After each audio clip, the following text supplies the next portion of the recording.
We live in a world with more and more information than ever before, but less and less wisdom.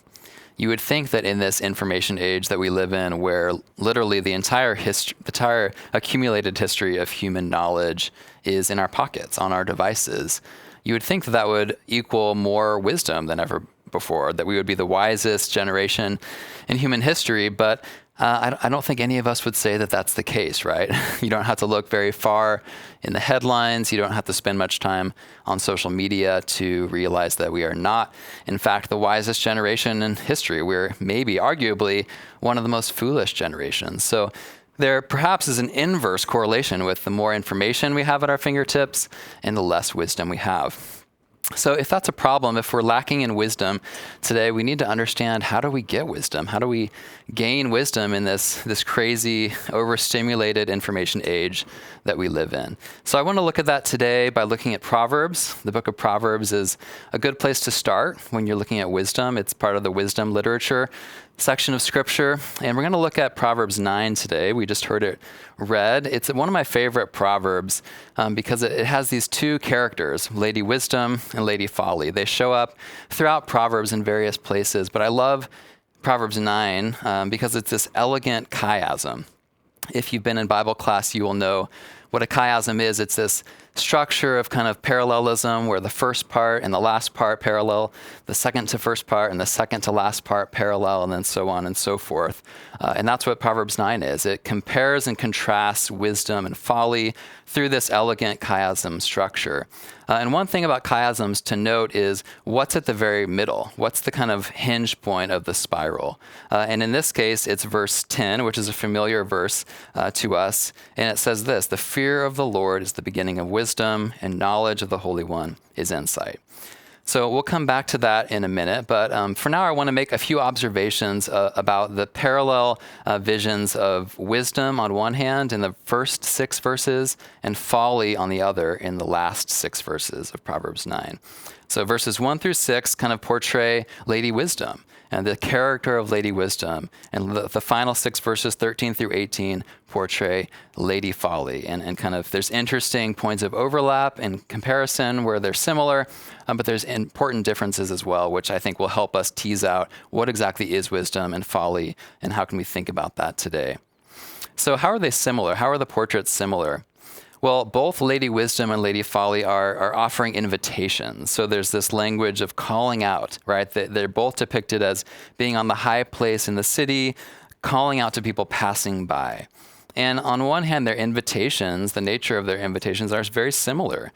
For example, the exact same quote shows up in both verse 4 with Lady Wisdom and in verse 16 with Lady Folly. It says, "Whoever is simple, let him turn and hear." Both of them say that. And in both cases, interestingly, they're offering food. So there's this kind of hospitality, come eat the food that I have going on with both of them. But let's notice the differences between the two of them. So in the case of Lady Wisdom, her invitation, I think we could say it's more hospitable, right? It says she has slaughtered beasts, she's mixed wine, she's set her table. And then she says, "Come, eat of my bread, drink of the wine I have mixed." So just the fact that it kind of gives more information about the nature of the food she's offering, we can be more sure that it's safe. It's not as sketchy, right? She made the wine, like she slaughtered the beasts, and it just feels more hospitable. It seems legit, right? And sure enough, the end result, it says, of accepting this invitation, Lady Wisdom's invitation, is life, walking in the way of insight. With Lady Folly, on the other hand, her invitation is described as loud, seductive, and it's just overall a bit more sketchy. It depicts her kind of sitting at the door of her house, calling out to those who pass by who are going straight on their way. So there's this sense in which, people are just going on the straight and narrow, but she's calling out from the side, like, come, eat the food I have. Like, it'll be okay. Come on, it's good. And we're veering off the straight and narrow to what she has to offer. And whereas Lady Wisdom's food seemed healthy, we knew of its origins, Lady Folly entices us with stolen water, bread eaten in secret. So it's just overall a bit more dubious, right? We don't know if that's going to be safe for us to eat. And sure enough, the end result of accepting Lady Folly's invitation is bad, right? It's death. It says her guests are in the depths of Sheol. So pretty dramatic contrast. So what does this all mean for us in today's day and age? I think the passage is super relevant actually to life in the information age and the digital world in a number of ways that we can help to understand how we become wise in the overstimulated digital age we live in. One thing that I think is interesting about the way Proverbs 9 depicts wisdom or folly is the nature of food, right? This idea that we are shaped for good or ill by what we take in. So the author of Proverbs 9 understands that humans are shaped by what we consume. If our intakes are good, we'll be healthy and wise. If our intakes are bad, we'll be sickly and foolish. And it's using food as a metaphor for this broader idea of we are permeable creatures that are shaped by what we take in. And I think another thing that the author recognizes that's important for us today is that the voices we listen to, the things that we let grab our attention, that are calling out to us, trying to get our attention, is a huge part of our formation, right? As we walk through life, we're all kind of on this path where we're constantly being bombarded by voices, things trying to grab at our attention. And that's never been more true than in today's age, right? We're so overstimulated, so bombarded with voices calling for our attention. And what we choose to look at or listen to, just what we choose to give our attention to, has huge power to shape us. So we need discernment. We need intention to know what voices we should heed, what voices we should listen to, and which ones we should ignore. That's really why I wrote my new book, The Wisdom Pyramid. I had these two ideas that also show up in Proverbs 9 are really what I was thinking about. We're in this overstimulated world with so many voices calling out for us, vying for our attention. And also the idea of like food, the things that we eat shape us. We live in a world where there's never been more, I think, toxic food that we could, gorge on. You could think of the internet as one big like buffet line with so many things we could eat. We get a little bit of that, get a little bit of this, and it all looks enticing, right? It all looks like something we would want to eat. But we know that if we're in a physical buffet eating, if we eat too much, we're going to get sick. If we eat too fast, we're going to get sick. If we eat the wrong things, right, it could make us sick. And so in some ways, I think going online is similar to going to a buffet. I also think going online is similar to going on that path that Proverbs talks about, right? When we're online, it's like we're the person walking on the path being bombarded by these voices calling out for us. Hey, come eat what I have, right? It literally, the words of Proverbs, whoever is simple, let him turn in here. Come over here. Eat what I have. Watch this next. Watch this next, right? The algorithms tell us that on Netflix. Look at this video. Watch this on YouTube. Click on this. I've been thinking about how the social media algorithm is in many ways like the Lady Folly of today's day and age, right? When we're scrolling online, when we're just kind of passively scrolling on our phones, on our feeds, we're vulnerable to these algorithms that are like Lady Folly, that are trying to get us off of whatever intentional path we're on. Come watch this Netflix show, read this article, listen to this podcast. And if we're not careful, if we're just kind of passively riding the algorithm's waves to whatever it wants to show us, wherever it wants to take us, I think we'll soon find ourselves in very unhealthy places, filling up on toxic food. We'll end up in that place of death described at the end of Proverbs 9.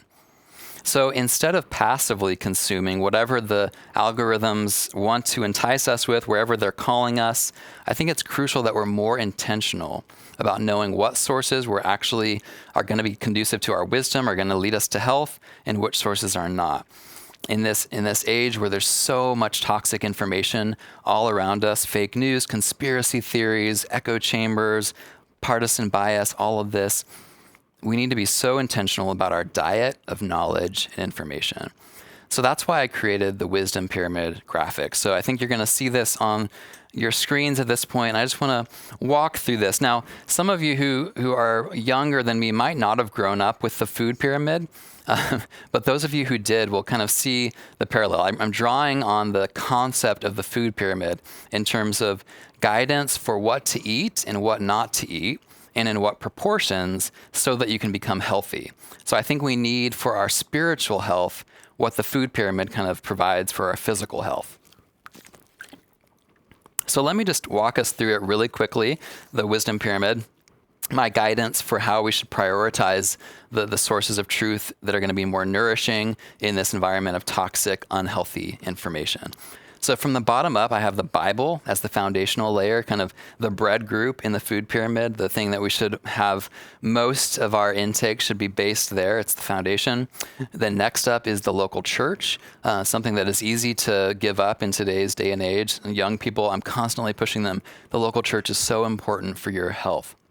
And then nature, God's creation, the outdoors. I think it's a pivotal source of wisdom. And then books, kind of an obvious one if you think about becoming wise, but I think that's a critical one for various reasons. And then beauty in the kind of second to the top level. And then at the very top, which is not the most important, it's the most hazardous potentially to our health, is the internet and social media. And honestly, I think part of why our society is so foolish right now is that we've flipped it, right? And if we're all honest, I think we've all done that. We've kind of put that use sparingly portion of the internet and social media, which is fine in moderation, but unhealthy when you make it the staple of our diet. Many of us have made it the staple of our diet. So everything in the wisdom pyramid here can be a source of truth, but it's all about the orientation, the place of priority that we give to it. So social media and the internet, yeah, it can be a source of truth. It can help aid us in our wisdom, but not if we make it the foundation of our diet. And too many of us, I think, have made it the foundation of our diet. A couple things you'll notice from going from the bottom up of the wisdom pyramid is I go from most trustworthy sources to least trustworthy. So the Bible is God's infallible word. As Christians, we believe that. So it's the only infallible source of truth we have. So of course, it's the most trustworthy source for our wisdom. And then at the top, the internet and social media, I don't trust much of what I see on the internet and social media, at least on first glance. And so it's the least trustworthy. And then also from the bottom up, I go from the most proximate to God to the least, which makes sense, right? If God is wisdom incarnate, if he is the source of wisdom, then if we are to be wise, if we are to have a diet that's conducive to wisdom, it has to be oriented around God. It has to be proximate to God. So the church or the Bible is God's word. It's his direct speech to us. That has to be the bottom layer. Then the church is God's people, right? It's God's presence in his people. It's close to God. It's proximity to God. Then nature. Nature is proximity to God by virtue of the fact that it's his creation, right? Just like you can know an artist by looking at the artist's work, you can know God by looking, examining, studying his creation. That's why things like science are so valuable. And Scripture itself tells us to do this. Psalm 19, the heavens declare the glory of God. Romans 1 is another example. Then books. I would say books are proximate to God in the sense of common grace, that all truth is God's truth. So even if we're reading a book by a non-believer, by an atheist, if it's true, if it contains truth, it's something we can celebrate. And it's something that is proximate to God because it's looking at truth that God has created, that he has given to us, even if we're unbelievers. And then beauty, I would say beauty is proximate to God because it speaks to the character of God. Beauty is abundant, right? It's unnecessary. It's a gift. It's something that God didn't have to create beauty in the world, but he did. And so any artist who creates beauty is helping us get at the truth of God's creation by focusing our attention, slowing us down, helping us to rest and practice Sabbath and dwell on the goodness of God, right? Psalm 34:8, taste and see the goodness of God. Beauty helps us do that. And then the internet and social media, again, it can contain truth. I'm not writing it off completely as a source of potential wisdom, but it should be used sparingly, just like the fats, oils, and sweets category of the food pyramid. So that's it. That's the wisdom pyramid. In my book, I go in more depth in each of those layers, trying to see exactly how they function as sources of truth, conducive for a life of wisdom.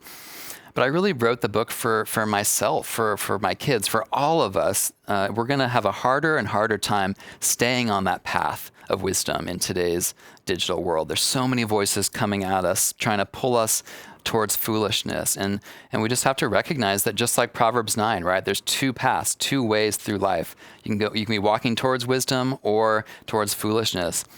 And the direction that we're on at any given moment has a lot to do, I think, with what we're letting into our hearts and minds, the voices we're listening to. We're always being shaped. We're shaped by how we spend our time, by the voices we let in, the news, the podcasts, the social media, the books we're reading. And so I'll just leave you with this question. Is your diet of media and knowledge shaping you in the direction of wisdom, or is it shaping you in the direction of foolishness? Thank you. Thank you, Brett, for being with us and sharing your wisdom today. I love this analogy. My brain is just going all over the place with it. I want to ask you, though, first, because I grew up with that food pyramid on every elementary school classroom wall. Yep. What, when you look at that pyramid, is at the top and you're like, but I want to eat that so much more. Right. And then what's the vegetable or whatever that's like, man, I have to eat more of that? I mean, I would say if like my perfect like Zen moment of eating or drinking is like a chocolate chip cookie with a little sea salt on it with a good cup of coffee. Like that's, if I could like only eat that all day, every day, I would love it, but I would be sick. And that's the point, right, of the food pyramid. Like don't make that your like staple of the diet. And then like the vegetable, I mean, I don't love like green vegetables as much to my wife's horror. She loves them. Like broccoli, cauliflower, can't do it. We just fed my 5-month-old baby like green beans for the first time last night after starting him out with like pears and like sweet potatoes, kind of easier entry points. And the face he made when he tasted green beans was classic. Just like revulsion. I kind of feel his pain there. Yeah. I love this analogy too, because I think about when I go through the grocery store. I love that you talk about Lady Folly and Lady Wisdom calling out. And I think of like going through the grocery store and like the strawberry cheesecake ice cream and the powdered donuts are calling out to me. They want me they want me to come to take them. But thinking about our the information we take in, you said that the social media algorithm is like this, and to think of this thing as having some sort of agency, or like it's actually, and that's true. We know the algorithm is this way. So tell us a little bit more about that. Yeah, it's disturbing. I recommend watching this documentary, The Social Dilemma, I think it's called, on Netflix. It really goes into the nature of the algorithms, but the social media companies have perfected this AI technology to kind of know consumers. And that's why it feels like a person, right? It feels like someone literally like trying to like start a conversation with you because they know us. It's scary how well like my Spotify algorithm knows me and my tastes, and it delivers to me like the perfect Spotify playlist. And the things that like Netflix recommends for me, like sometimes it's alarming how well it's got me pegged. But that's why it's so insidious. That's why I think it can be compared to Lady Folly, because sometimes temptation isn't far off from a good thing that we would like and that we think would be healthy for us. Right. So I'm writing an article like on this idea of like algorithms are the Lady Folly of our day, where I'll go more into this idea. But I think it's something that I've thought a lot about. Yeah. Mm-hmm. One of the things you say in the book is that everyone has a megaphone, but nobody has a filter.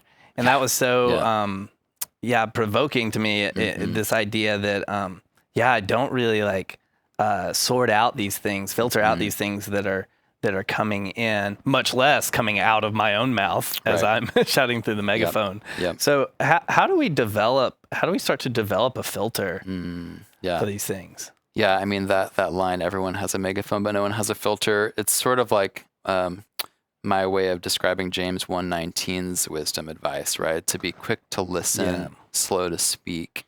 And sadly, social media literally flips it and beckons us to do the exact opposite. Be quick to speak, slow to listen. Like it literally beckons us to post now. Like, what are you thinking? Post it. And so there's no filter. And what I'm getting at with the idea of filter is, any sort of filter kind of helps us weed out the bad things, like maybe the tone that isn't quite right, or the thing that we want to say immediately that maybe could be said a bit better if we give it some time. Time is a great filter for wisdom. So even with social media, I often just have the simple advice of like, if you have something you want to tweet now, you want to jump into some online conversation, like like, it's okay to like draft something. Sometimes I'll do that. I'll draft a comment in my notes folder on my phone, but don't post it right away. Let it sit with you for a little bit. Let time be a filter so that you can come back to it, revisit it, and maybe you'll see something you didn't see in the moment that maybe isn't the like wisest thing to say in the moment. Yeah. So with this idea of time, that I was thinking as you were talking about the food pyramid, if I'm a person who like, eats a ton of junk food and somebody's like, dude, you got to change, you got to start, I get a personal trainer. It's like veggies and meat only, grains, that's all you get. That's a hard switch. So we have to develop. What are your thoughts on how we just develop better habits? Right. Yeah, and it takes time, and which is hard in an Insta world that we live in, right? Where we're addicted to novelty. We want things to happen now, even change in whatever form we want to change. We want that to happen right away. But change and growth takes time, and developing wisdom, cultivating wisdom takes time. That's a big theme throughout my book, The Wisdom Pyramid, is how time is such an asset for our wisdom. And like the more important layers of the wisdom pyramid are the older ones, the time-tested sources. And the higher you get, the more kind of ephemeral and fleeting, kind of hashtag trending, and those aren't going to be trustworthy, right? Because they're just like here and gone. So time is a great filter. It's such a benefit for our wisdom. So to your question of like, how do you begin to like become wise? I think it's just acknowledging that it's not going to be an overnight change. Just like you can't immediately learn to love broccoli in a day, right? It's going to take time to kind of inch in that direction and try to change your habits slowly so that you develop a taste, because taste is developed. It's not, you can't just, flip your fingers and have a taste for something. Right. Same is true for our taste for wisdom and truth. Yeah. So I want to point out a little bit of a glaring irony. You work for an organization that highly utilizes the internet and social media. Yeah. So y'all are kind of at the top of the pyramid. Yep. A little bit of your product is there, right? But I think of y'all as being at the top of the pyramid, kind of pointing down to the bottom, because you're doing all this stuff that's pointing people to Scripture and to wisdom from church fathers and people throughout church history.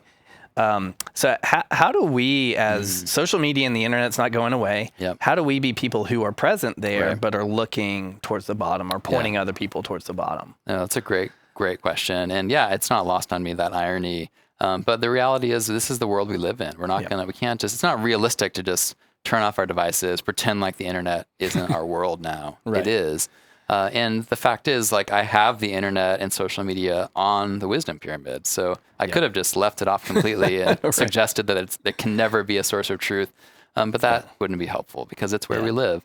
So it can be, and it is, a source of truth. It's just the place where you have to be the most careful and the most discerning about what voices you're listening to, like what corner of the internet is trustworthy, because there's a lot of corners of the internet that are not trustworthy.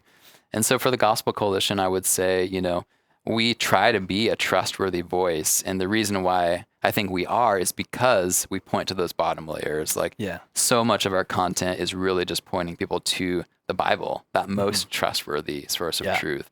And, we point to other categories, the church, right? So much of what we produce is trying to push people to their local churches and emphasizing the importance of that. Even nature. I've personally written articles for the Gospel Coalition recently. I had one this summer with the headline, "Look to a River and Learn About God," where I just kind of unpacked an experience I had this summer just contemplating a river in Utah and the lessons I learned theologically from that. So we try to do that. We try to be in the top layer, recognizing that we're in a space that's fraught with potential peril, potential toxic information. But part of being a Christian is being a light in those dark spaces. And if Christians aren't willing to try to bring truth and wisdom to those spaces, then the whole thing is going to be lost completely. So we want to be in that space, helping people, pushing people to health in a very sickly environment. Yeah.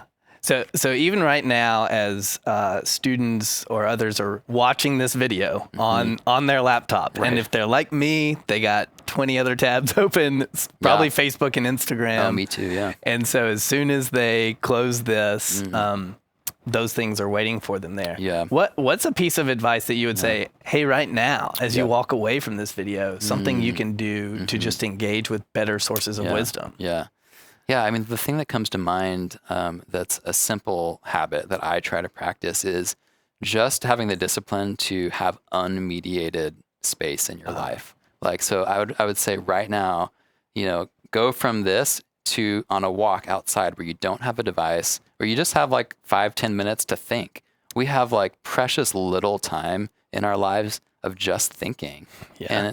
And you can tell why we're not wise as a society. Wisdom needs space. It needs room to breathe.